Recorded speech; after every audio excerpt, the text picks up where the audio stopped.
He had already made up his mind. By the time he sat down in that café on that gray Wednesday morning, it was over. He was going to sell the house, pack his bags, and go somewhere. Nobody knew his face or her name. That was the plan. Then a stranger sat beside him, said 4 words, and everything fell apart in the best possible way. His name was Michael, 49 years old. Good job, big house, nice street, and completely, utterly lost. His wife Sarah had been gone 18 months.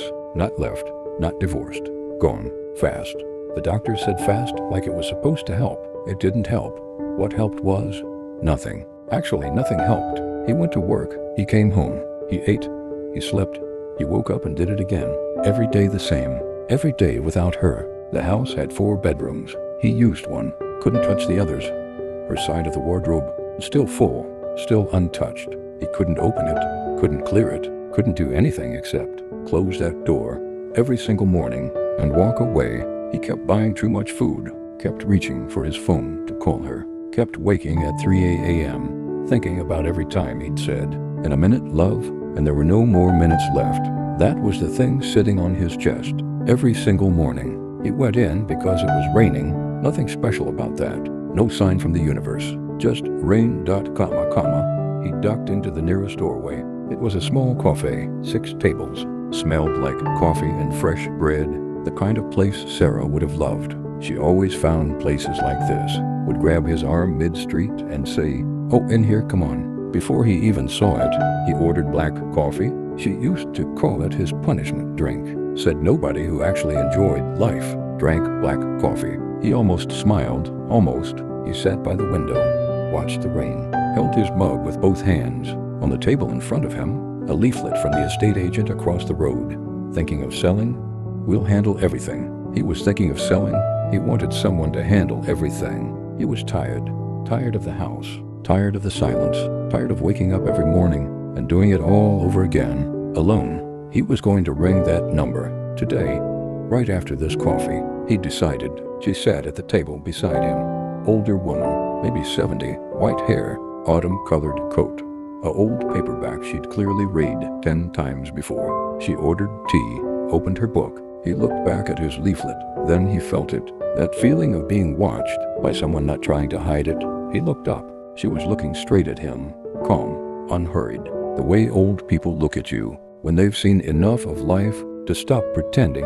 Then she said, "Grief looks heavy today." He froze. "Sorry?" Your grief," she said again. "It looks heavy today." He didn't know what to say. Nobody had said that word to his face. Not once. Not in 18 months.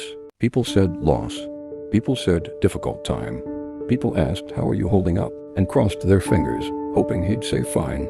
This woman just said it. Like grief was allowed to exist. Like it had a right to be there, at the table. Something cracked open in his chest.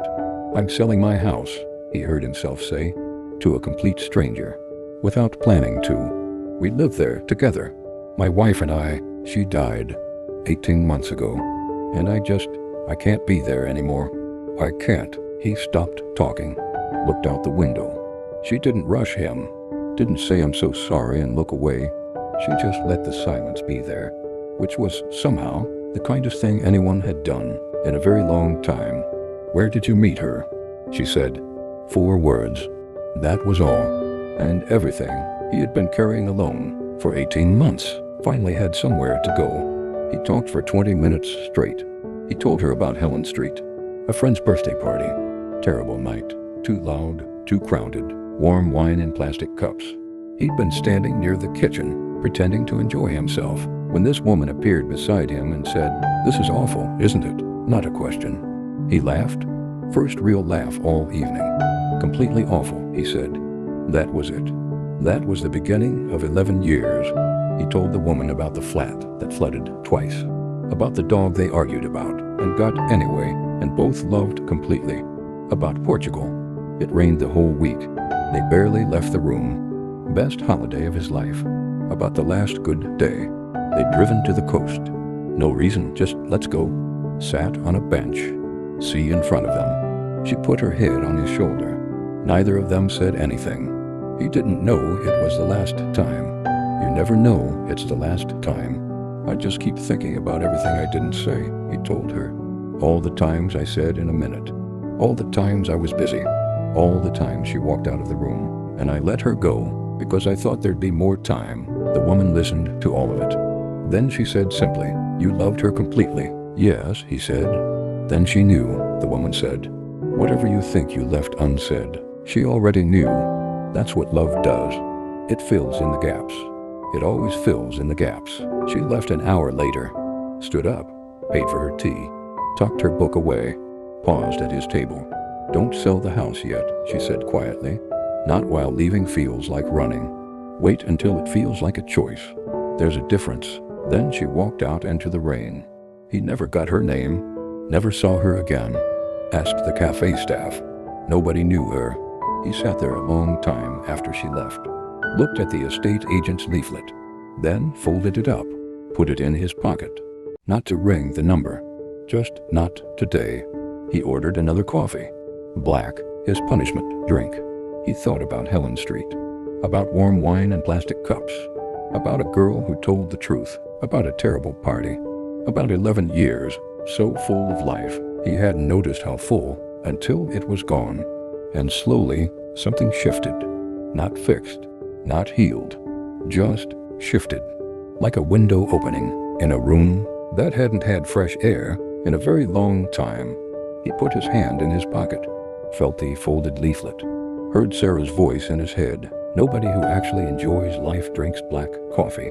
"Shut up," he said, very quietly, into his mug. Then he smiled. Small, real, the first one in 18 months. He still lives on Helen Street. He cleared the wardrobe eventually. Kept two things, her scarf and a photo from Portugal. Rain on the window behind them. Both of them laughing. He talks about her now. Not perfectly, not without stopping sometimes, but he talks about her.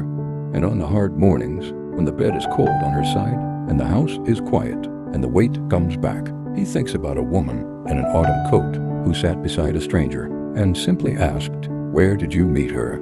Like Sarah was worth talking about. Like 11 years was worth staying for. Like he was worth the conversation. He was. He is.